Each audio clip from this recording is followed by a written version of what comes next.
Yeah. I had to learn to take care of myself since I was a baby. I had to pay taxes up here to be raped. To the man that raped me. That's okay. They just cover it all up. They don't want to pay. They sure want to make me pay, though. I was going to say, we took your Oh, spot. that's okay. You guys can sit down there. Ain't no big deal. I wasn't there.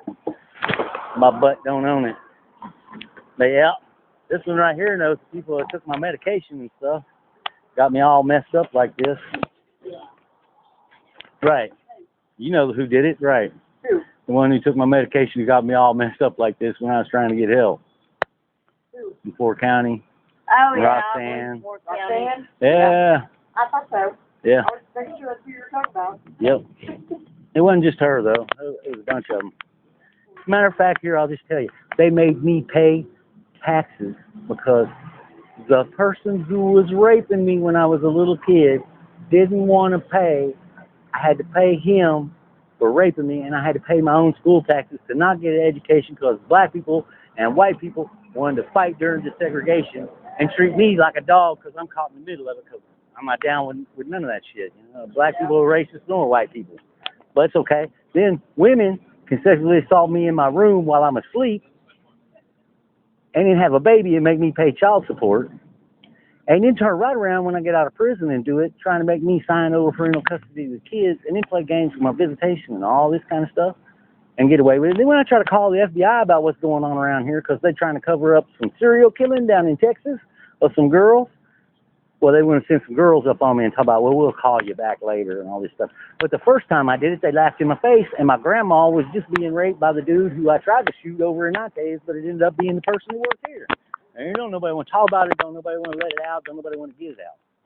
But, you know, whenever they run me over up here at the Toyota, the newspaper, the police, P.T. Barnum, that's what I call him, three-ring circus around here, and Bobby Dirk let my sister, because she's a cop, and her husband, as a cop, assault my 14-month-old kid with a freaking chair. And whenever I tell her, if you do that again to my kids, I'm going to kill you, and I'm going to beat your ass if you do it to your own, because I'm sick of all this shit in the family. They want to take me out and shoot me in the woods, handcuffed, nonetheless.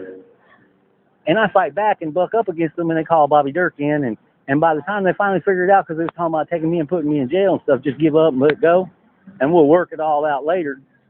Well, then he finds out that my sister actually did the assaulting of the kid with the chair, and I got a right to defend my kids. Well, he goes ahead and lets her go because, well, I know she didn't want to do it. Yeah.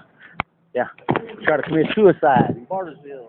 Actually, in Lawton is where it started. In Bartlesville, they sent me back up to that. I'm telling you the same stuff I'm telling you now, except for some of it happened afterwards. But didn't nobody care. Anyways, that dude was, how will you put it, coming over and raping my sister. So how will you put it, step out the gun or house with guns blazing. I was going to kill him and then put a 22 bullet in his neck after I dropped him with the shotgun. And that was the way I was going to kill him so he died slow so I could talk crap to him. And how will you put it, these dudes over here was who ended up being out there. If they hadn't been blonde, I would have shot them. Okay, that was the first one I threw down on the back of their head. I was going to shoot them. So I started firing over them to run them off because, well, you don't want people coming over and being friends with you because this is how this works. They'll make you apologize to each other and be friends, and you can come over and hang out, and they get to rape you. Yeah, I know how that works. Well, their grandpa covers it up because he's running for mayor of Nantes. That's funny. That's real funny. And then they want to cover all this stuff up. I'm trying to tell them about these 33 dead girls down there. Then come to find out, there's a story about me being under the porch, wrapped in plastic, and I'm telling people that I don't understand. I don't know what all's going on with this. Come to find out, there's a dude down there killing boys. He killed 27 boys called Candyman. He's the one who had me.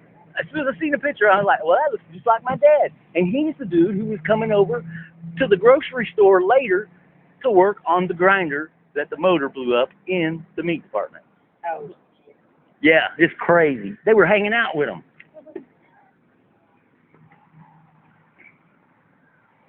You know, nobody do nothing. I'm trying to tell them and nobody will do anything. They want to act like I'm crazy. I'm not nuts. There ain't nothing nuts about that. I can prove every bit of it. Every bit of it. There's witnesses. I just got to get the right ones talking about the right things. They'll eventually tell on each other.